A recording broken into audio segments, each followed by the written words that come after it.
Nu, yra žmonių, kur su mumis startavo prieš 20 metų, iki dabar su mumis dirba. Mes per 10 metų augom 10 kartų. Tai progresas yra žvėriškas ir mūsų ūkiai yra tikrai labai pažangus ir labai efektyvūs. Kad mus kopijuoja, tai mes galim tik pasidžiaugti. Reiškia, kažką mes darom kitaip, ką kiti nori kopijuoti. Tai iš tikrųjų aš esu miesto vaikas, niekad su ūkiu neturėjau nieko bendra. Mačiau traktorių ar ten karvę ar kažkokį gyvulį kažkur. Aš net kaime močiutės neturėjau. Būna nuo ko bėgi, tą labiau įkrenti. Tai šiau studijuodamas pradėjau dirbti su kai kuriom žemės ūkio įmonėm, talkindamas jom. Iš principo nelabai buvo vertėjų iš danų į rusų, kurie turi žemės ūkio specifiką. Ir ten, žinai, kombaino sudedamos dalys, ten kokia, kiaulių genetika, tų literatūrinio vertėjo nepaimsi, jis tų žodžių nežino. Tai va taip ir prasidėjo mūsų pažintis su mūsų dabartiniu akcininku ir mes su DLG. Ir kada jie sugalvojo daryti plėtrą čia Pabaltyje 2005, kažkas iš kolegų ar su tais, kuriais dirbais, rekomendavo, sako, žiūrėkit, jūs į Lietuvą einat, sako, čia gyvena toks vienas. Lietuvis gerai pažįsta, matėm, dirbom, gal norit pasikalbėti. Tai va taip ir viskas ir prasidėjo. Tada klausiu, o pavadinimą turit? Ne, neturim, sako, yra, gali latvišką pasimt, gali estišką pasimt, bet sakau, žiūrėkit, vyrai, nei tas netinka. Tik susigalvok pats. Gerai, sakau, einam galvoti o pavadinimą. Kažkaip įvertinus tą konkurenciją norėjo ir tą agro įdėti į tą pavadinimą ir tą Skandinaviją pabrėžti, nes turbūt kažkas turi būti užkoduota įmonės pavadinime. Kad jeigu tu pasakai, tai kad žmogus supranta, kas už to slypi. Tai mano ta istorija tokia buvo, kad aš prieš tai dirbau su trąšomis, su gamyba trąšų, priekyba trąšų, tai irgi arti žemės ūkio. Ta veikla buvo. Man toksai buvo žingsnis, aš atėjau į įdomią organizaciją, nedidelę tam tikrą prasme tuo metu. Ir radau tokį šeimyninį kolektyvą. Aš kaip dabar atsimenu, aš atvažiavau į ofisą, jisai buvo Kėdainiuose pirmas ofisas ir viena mergina, kuri tuo metu dirbo su executionu, jinai basa vaikščiodavo po tą ofisą. Tai va tokia ta, kaip sakyt, šeimyninė atmosfera. Iš to šeimyninės organizacijos auginti verslą, kada aplinka konkurencinė buvo pakankamai intensyvi, jau buvo kitos kompanijos su gerokai didesnėm patirtim, padarė gerokai didesnės investicijas ir reikėjo mums su jom sukonkuruoti. Tai lįsdavom į tokius projektus, kurie šiandien dienai nelystum, nes pasvertum, natūraliai jie ir tam tikrą riziką aukštesnę atneša, bet tuo metu daug dalykų ėjo iš jausmo, tuo metu nepagalvodavai, eidavai ir darydavai. Visi tie dalykai turbūt susidėjo ir mums padėjo eiti tuo keliu ir auginti tą organizaciją. Aš bandau žmonėm tiem pasakoti, kokį pas mus Kandagra buvo. Jie apie tą ofisą pasakoju. Aš prisimenu, kad aš atvažiavau Vilkaviškio rajone pas savo gerą klientą, tai buvo Masvytis Arūnas. Mes tą su Edgaru susipažinom, jis pasiūlo, gal nori prie mus prisijungti, mes esam užsienio kapitalo įmonė. Tak atvažiuok rytoj, kur esi, Kėdainiuose. Gerai, pravažiuoju Kėdainius, skambinu Edgarai, kur čia toliau kaip. Tam pravažiuoju tiesiai, važiuok tiesiai, dabar suk į kairę, važiuoju į kairę. Matai, tam dešinėj pusėje tie elevatoriai, sandėliai didžiulis. Aš sakau, oho, va čia tas Kandagras. Sakė, tavo, čia dešinėj pusėje, matai, taip, o žiūrėk dabar į kairę pusę, čia mes. Jie žiūri kairę pusę, sena teritorija, kažkokias senas sandėlis didžiulis, kažkokias skardinės. Jis stoja prieki tokį mažas vagonėlis arba ofisas. Tada jau tokį pirmas buvo, jau kažkas toks, ne taip, kaip tu girdėjai iš vakaro, kas užsienio kapitalo įmonė. Dar turbūt prieš 20 metų tų modulinių ofisų ten buvo, Riterna tik buvo pradėjus gaminti. Modulinis ofisas numeris 5 pas mus buvo. Manau, logika buvo paprasta, kol neuždirbai, neišleisk. Tai mes taip labai pradėjom tikrai nuo žemės, be jokių to, galėjom viską daryti aišku kitaip, ar šiandienai daryčiau kitaip vienareikšmiškai. Bet tas vėlgi turi savotiško žavesio, kada, kad ir būdamas tikrai didelių tarptautinių žaidėjų, sakykime, įmonė, turbūt akcininkų laisvė ar pasirinkimas kažkas duoda standartą. kažkas duoda laisvę. Tai tada mes gavom laisvę. Tai turbūt ta laisvė kažkurioje vietoje ir davė mums tą gerą impulsą, tą gerą energiją įdaryti dalykus ir darėm. Tokie, žinai, startupo tada to žodžio turbūt nebuvo, ne? Nors 20 metų atgal atrodo nėra čia tokie jau glūdus laikai į viduramžius, bet gal paminėti keletą pavyzdžių grūdų prekyboje, kada mes neturėjom nuosavų elevatorių išsinuomoti, irgi buvo labai sudėtinga. Tada kaip ir jeigu tu neturi sandėlių, tada nėra kaip pirkti tų grūdų, nu ir toks tu atrodo įvarytas į kampą ir čia niekas nepajudinama. Tai gerai, sakom, tai perkam tos grūdus iš kiemo. Nu, perkam. Važiuoju pas ūkininką, sakai, aš iš tavęs įsivešiu, pinigus dedi ant stalo ir valiož. Tai niekas to nedarė, mes čia pirmi pradėjom tą, visi žiūrėjo tą skeptiškai, tada, kai tu nuperki tos grūdus, kažkur juos reikia padėti. Nu, tai nuėjom į viskas gerai, susitarėm su akcininkai, sako, žiūrėkit, mes jums atidarom biškį kanalų, kad jūs čia pradėtume judėti, mažais laiveliais, kainą panašu galim sukonkuruoti ir tada mes apeidami elevatorių tiesiai iš ūkininko nuvažiuojam į Klaipėdą su automobiliais, įsikraunam ir pradedam po biškį judėti. Ir tai yra dabar šiandienai daugiau negu pusė Lietuvos grūdų perkasi pristatyta į Klaipėdą. Tai kažkurioje vietoje tu iškerti vieną grandinės dalį, tu ne dėl to, kad jos negalėjai nusipirkti, jos nebuvo parduodama arba kainos buvo neadekvati, bet tada ieškojai būdų, kaip iš to galimybės nebuvimo pasidaryti biznio galimybę. Visoje organizacijoje tikrai buvo tų žmonių, kurie labai turėjo daug vidinės energijos, to vidinio drivo. Pokyčiai vyko komandoje, tai vyko jie daugiau vidinė tokia reorganizacija.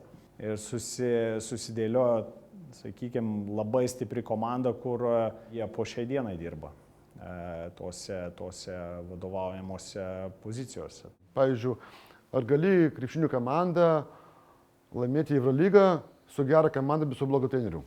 Sunku patikėti. Ar gali laimėti su geru treneriu, su silpna komanda? Irgi sunku, taip. Tai ką reikia laimėti? Stipri komanda į gerą trenerių. Strategija ir veiksmai komanda. Tai pas mus yra. Mes turim iš vadovų kažkokių pozicijas, bet reikia labai stipri komanda motyvuoti yra. Tai jau kalbėti apie konkurenciją, mes žaidžiam šachmatus. Teoriškai taip. Mes turim kažkokią strategiją 5 įmai į priekį, konkurentai gal turi 5, gal kažką turi 7 įmus į priekį. Kuo daugiau matai įmus į priekį, taip, tuo daugiau šansų yra laimėti. Bet šachmatasi tu jau pradžioje turi strategiją. Tu tik laukia, ką darys kiti. Tai mes žaidžiam tos šachmatus kiekvieną dieną. Tik tie šachmatai pas mus yra metinis, 5 metų žaidimas. Mes dirbam su Latvija, su Estija, turim Skandagrą. Labai fainai, kad tu gali palyginti, kad tam darasi Latvijai, Estijai. Nu, aš jums pasakysiu taip, kad tiek įmonių, kad yra Lietuvoje, nieko nėra. Nei Latvijai, nei Estijai, nei Lenkijai.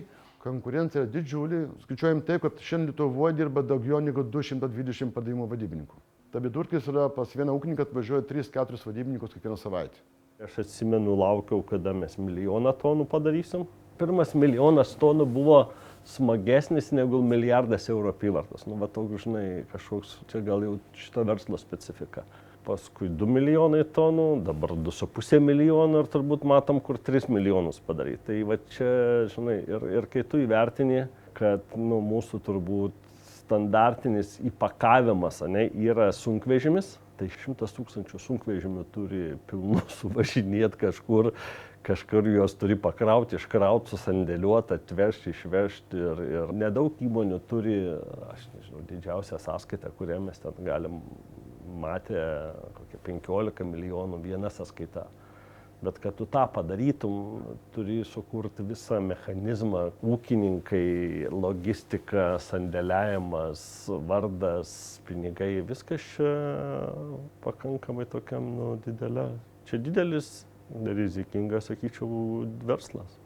Ir tada ta konkurencinė kova irgi buvo daug didesnė negu yra šiandieną. Žinai, mes tokie sąlyginai pankai, žinai, iššokam, galim nusipirkti ūkininko patarėją vos ne pirmą puslapį, sukalt skelbimus ir tokių darydavom, erzindavom, man atrodo, mes čia visus tuos mūsų kolegas pakankamai stipriai. Labai į galvą tikrai nieko neėmėm, darėm, kas atrodė mum teisingai ir tikrai nieko nekopijavom. Tai ieškojom Ir dabar kolegos Kaune labai stipriai naudoja tą šūkį per pavasarinius seminarus mes ieškotojai. Tai kažkur toj DNR yra to ieškotojo, žinai, tai ieškom tų variantų, ieškom tų galimybių. Jeigu tu nori ramaus gyvenimo, aiškumo, be streso, tai čia ne tas. Čia turi būti tas biškį adrenalininis, kaip aš sakau, nebūtinai ne visose srityse. Jeigu tu bandai tą garvežį tokį valdyti, tai bent ypatingai iš vadovų didžiojos dalies, tu turi turėti ir tą streso atsparumą, ir tą tokio biškį adrenalino norą, jo čia visą laiką yra. Ateityje mūsų toksai kryptis ir tikslas dirbti kuo kokybiškiau, kuo efektyviau. Mes privalom augti. Jeigu tu neaugi, tai ritiesi žemyn. Kodėl? Todėl, kad yra konkurencija ir konkurentai tikrai nelaukia. Tai tu turi visą laiką stengtis kažką tai padaryti geriau, kažką tai padaryti daugiau. Santykius mes skaitam vieną iš svarbiausių sėkmės faktorių, kur įtakoja mūsų rezultatus. Kas turi geriausius santykius su klientu, tas turi daugiausiai šansų parduoti. Bet tik šansų. Nes santykis padeda konsultantam gauti paskutinį žodis. Nes žmogus nori dirbti su tavim. Čia labai svarbu. Yra daug vadybininkų, kur su klientais bendrauja dažniau negu su draugais. Įsivaizduokit, pavyzdžiui, yra žmonės, kur tu susitikai kiekvieną savaitę. Ir ne tik bendravai, mes sprendžiam bendrų temus, sprendžiam bendrų problemas. Yra, kur mes padedam žmonėm tada, kada nežinai, ką daryti. Kažkam duodam avansą, kažkam duodam patarimus. Būna situacijų, įsivaizduokit, pavyzdžiui, sudegė kažkokią techniką. Man pačiam buvo istorija, kada atvažiavau pas vieną ūkininką, aš buvau vadybininkas Kėdainiuose, sugedo vienas kombainus, o šiandien sudegė antras kombainus. Čia buvo žiauri situacija, nes tu visą metus link to, kad išauginti derlių, jo nuimti, ir tu neturi su ko nuimti. Kur gauti staigiai pinigų, kad įsigyti kombainą? Rytoj jo gauti. Ir tada aš sakau, žiūrėkit, ką darom. Jūs paskambinkit į įmonės, kuri turi šiandien kombainą savo sandėlį. Nežiūrim brangiausius, bet žiūrim variantas, ką galim įsigyti. Aš paprašiau savo vadovus padėti tam žmogui. Ir tada mes padarom pavedimą. 120 000 litrų tam ūkininkui Sauliui, jis gavo kitą dieną kombainą. Tas yra tokiu požiūris į savo partnerių. Ne tik parduoti, o padėti jam, kada jam sunki situacija.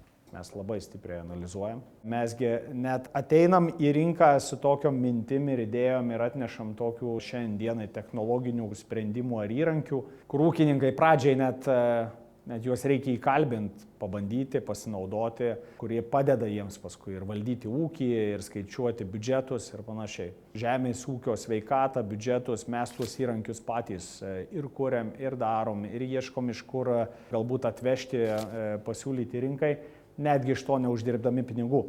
Tai norim būti labai arti to žemės ūkio ir norim būti labai arti tų visų duomenų, kurie iš tikrųjų yra svarbus arba gali būti svarbus ateityje jiems darant sprendimus. Mūsų sėkmė labai stipriai priklauso nuo jų sėkmės. Žemės ūkis tikrai susiduria su tokiais iššūkiais, kuriuos sunku prognozuoti. Tikrai reikia viską labai įvertinti ir labai tiksliai paskaičiuoti. Mes plaukiam vienam valtį, su jumis kartu. Stiprus ūkininkas yra stipri Skandagra. Mes galim čia svajoti viduje, turėti produktų geriausią rinkoje. Kaip labai geras pavyzdys yra praeitų metų žiema Lietuvos. Pernai buvo 0 produktų rogių į kastumų. Bet žmonės planavo, nebuvo sniego.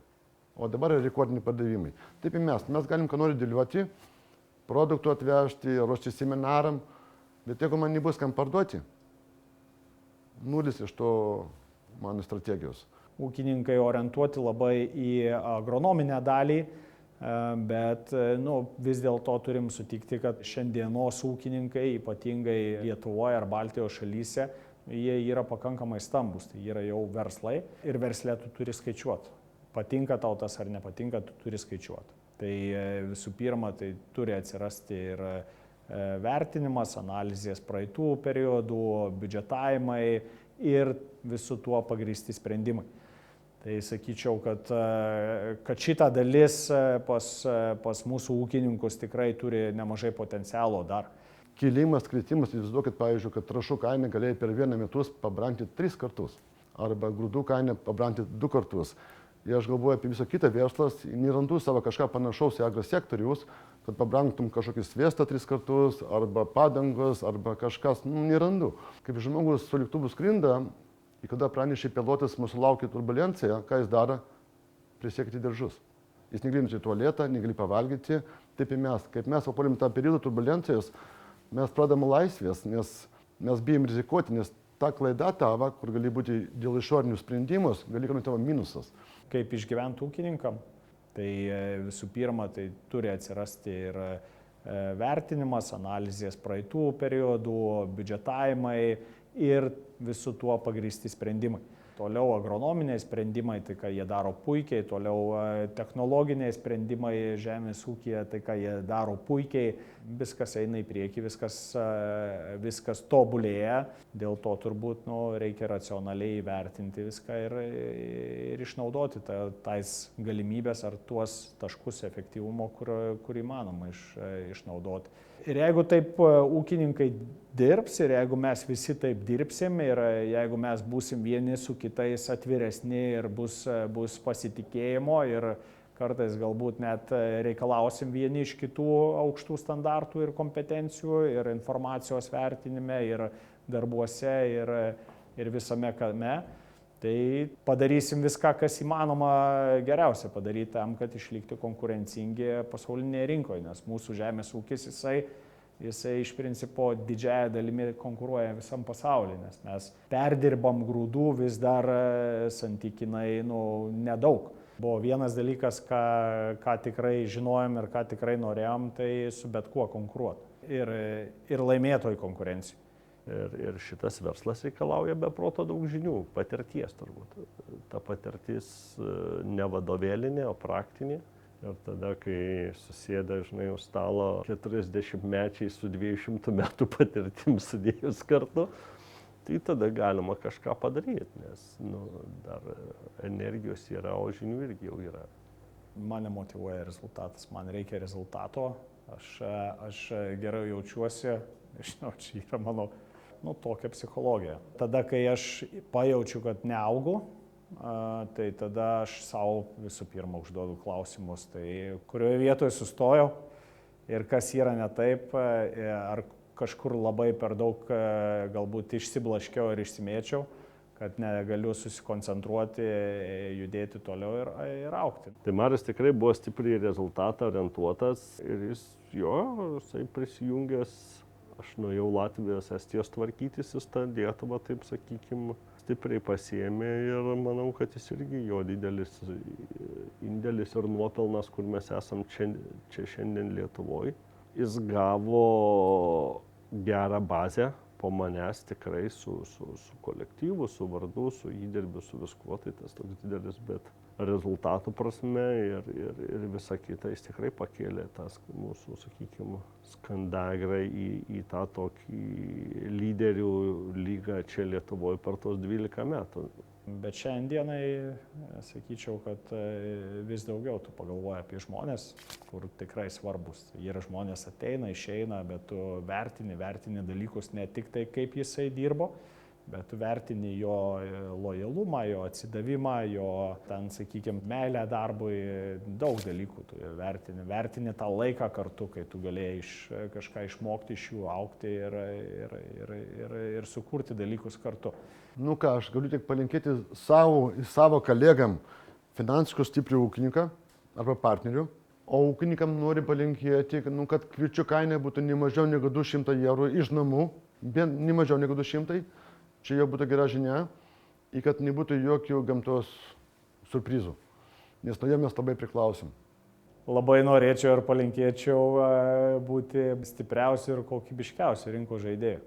O kad tą padaryti, tai reikia nesustoti augti. Nėra sėkmės vienos formulės, ne? Čia yra daug dalykų, sukurti į vieną vietą, kodėl mes esam ten, kur esam ten. Ne? Tokio rinkos augimo būna vieną kartą gyvenime. Mes niekad nebuvom iš tos įmonės, kurie blaškosi. Mes labai fokusuoti, žinodavom, einam ten, padarysim tą, tada eisim galvoti, ką sekantį daryti.